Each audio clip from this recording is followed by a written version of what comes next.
নমস্কার নমস্কার বন্ধুরা, আমি এক্সপ্লোরার অ্যাঙ্কি।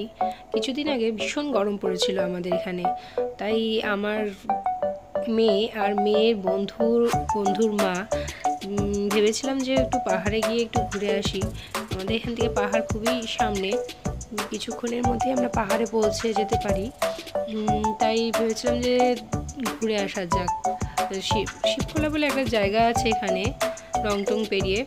তো সেখানে সবাই যাচ্ছে স্নান করতে, খুব মজা করে আসছে। তো আমরাও ভেবেছিলাম যে যাই, ওখানে গিয়ে একটু মজা করে আসি। আমার মেয়ে টিউশন শেষে তারপরে যখন আমরা যাব, সেই সময় আমরা জানতে পারি যে ওর বন্ধুর মা আর বন্ধু যেতে পারবে না, তাদের প্রবলেম এসেছিলো।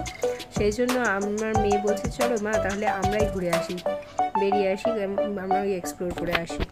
তাই চলে গেলাম আমরা একটা শিবখোলাতে। আর এখানে এইভাবে দেখো কি সুন্দর জায়গাটা, খুবই সুন্দর জায়গা, মানে মনটাই একদম জুড়িয়ে যায়। এত সুন্দর প্রাকৃতিক সৌন্দর্য, তার সাথে রয়েছে এই নদী।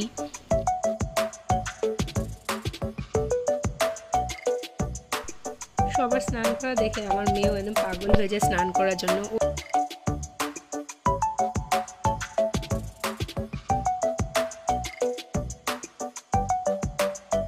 এক্সট্রা ড্রেস নিয়েছিল, সেখানে গিয়ে স্নান করে ও খুব মজা করে। দারুণ মজা হয়েছিল, আমরা খুব মজা করেছিলাম। কিছু খাবারও সাথে নিয়েছিলাম আমরা, যা বিস্কিট, জলও নিয়েছিলাম। কিন্তু এত গরম ছিল ওখানে, মনে হচ্ছিল যে একটু যদি ঠান্ডা জল কোথাও পাওয়া যেত। তো এই নদীতে নামার সাথে সাথেই সেই ঠান্ডা জলে স্নান করে এত মজা হয়েছে, মানে কি বলবো তোমাদের সাথে, মানে শেয়ার করতে এত ভালো লাগছে। মনে হয় আমি সেই আবার উপভোগ করছি সেই ঠান্ডা জল, সেই সুন্দর প্রাকৃতিক সৌন্দর্য। আমার মেয়ে তো এখানে ব্যাঙের মতো লাফিয়ে বেড়াচ্ছিল ওই অল্প জলের মধ্যে, এত মজা করছে, মানে কি বলবো। তোমরা তো দেখতেই পাচ্ছ কেমন আমার মেয়ে কিভাবে মজা করছে। দেখো এত সুন্দর করে জলের মধ্যে। আর এত ভিড় ছিল, সেদিন ছিল শনিবার, কিন্তু তবুও এত ভিড় ছিল। রবিবার করে মেনলি বেশি ভিড়টা হয়, কিন্তু শনিবার থাকাতেও অনেক ভিড়। তার মধ্যে চলছে এখন সামার হলিডেজ বিভিন্ন স্কুলে।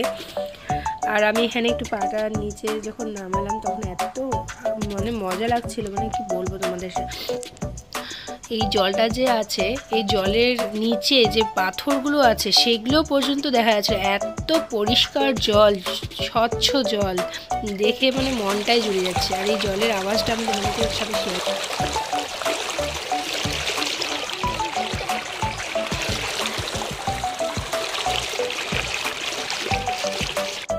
সাথে আমরা দু একটা ফটো নিয়েছিলাম। ও একটা আমার মেয়ের নিয়েছি, একটা আমার নিয়েছি। তার সাথে একটু স্লো মোশনে কিছু ভিডিও নিয়েছি আমি। এত সুন্দর লাগছিল দেখতে, জলটা যখন যাচ্ছিল মানে মনই জুড়িয়ে যাচ্ছিল। সুন্দর জায়গা, তোমরাও গিয়ে ঘুরে আসতে পারো, এখানে খুব মজা লাগবে তোমাদের। ফেরার সময় আবার আমরা এখানে সুকনা স্টেশনে দেখি টয় ট্রেন দাঁড়িয়ে আছে। তো আমরা একটু সুকনা স্টেশনে ঢুকে টয় ট্রেনে একটু ভিডিও নিয়ে নিলাম।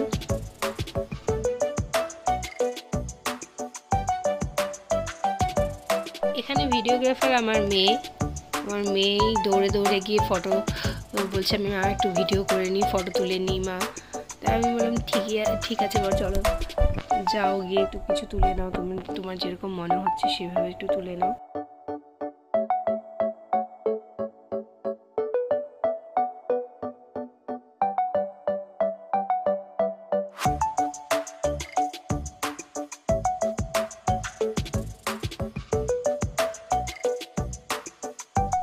এরপর যখন ট্রেনটা ছুটছে, তখন আমার মেয়ে আমার হাতে মোবাইলটা দিয়ে বলছে, মা তুমি সুন্দর করে ভিডিও করো, একটু সাথে একটু স্টেশনের ভিডিওটাও নিয়ে নাও মা। আমি তাই ওর কথা শুনে একটু ভিডিও করে নিলাম।